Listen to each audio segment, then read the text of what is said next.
Let's go Kansas City Chiefs next. They are dead smack in the middle at 16 this offseason. This is an interesting one because depending on where you start, I think it changes things. If you start with the fact that they had Joe Thuney under contract and then traded him, but their grades range from a 2B minuses, 2Bs from the four sources here, 2.85 GPA.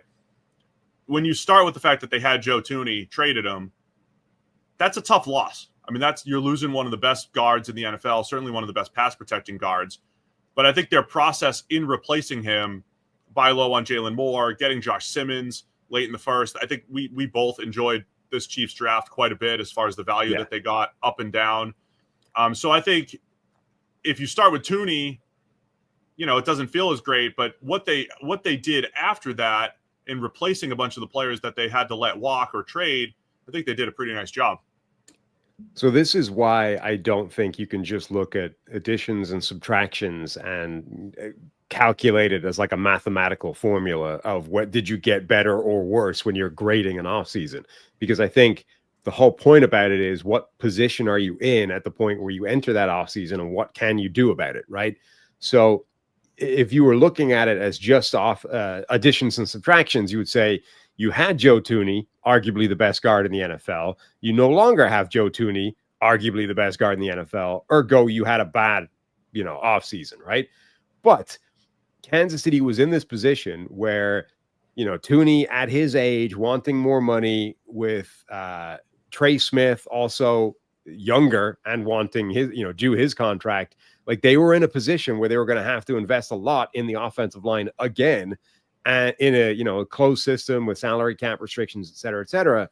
And they made the decision that the best way of doing that is to trade away Thuney, get a draft pick for him now while you can, not invest in him, use that money to keep Trey Smith, who, remember, most people expected to actually hit the open market because Kansas City couldn't afford to keep him.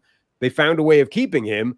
It cost them Joe Thuney, but they got a draft pick back in the process. I think you look at that and say that is good process and a smart way of approaching like a tricky, challenging situation that they were facing heading into the offseason.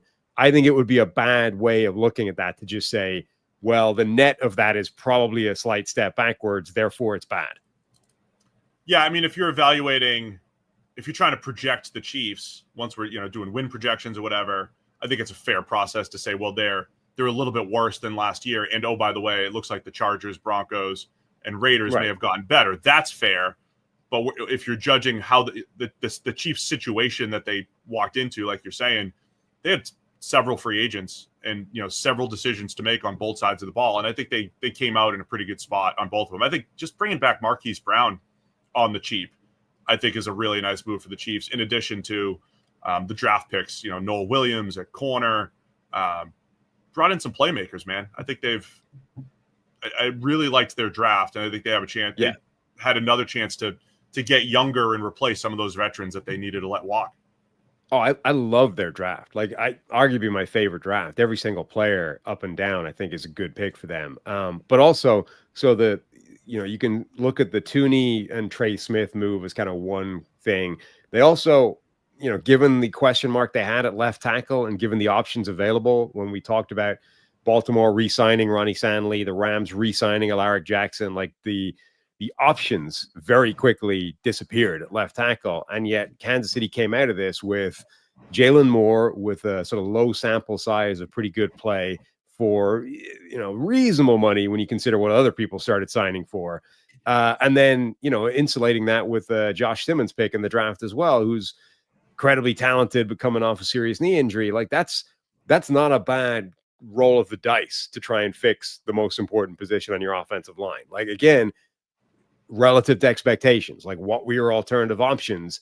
If we're in February, coming off the Super Bowl and you're in this position, you're all right, what is the best Kansas City can possibly end up with at left tackle come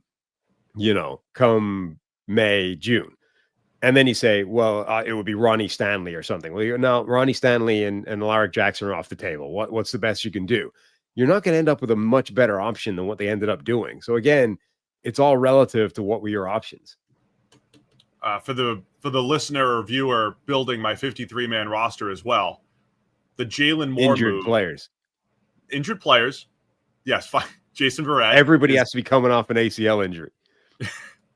Somebody in the chat said that was a Greg Rosenthal bit for a bit, that he would sign all the injured ACL. Greg and I think alike. But also the buy low year 4 or 5 offensive linemen, stack the roster with those guys. That's Jalen Moore. That's the Jalen Moore move. The more I thought of it, I'm like, that's something I would do. Grab hope for the year 5 real breakout, advancement from an offensive tackle in particular. And the Chiefs did that with Jalen Moore while also hedging with the Josh Simmons pick. So I think that was good process. Thanks for watching all the way to the end of our video. For more great content, click here to subscribe and here to watch another video. We'll see you again soon.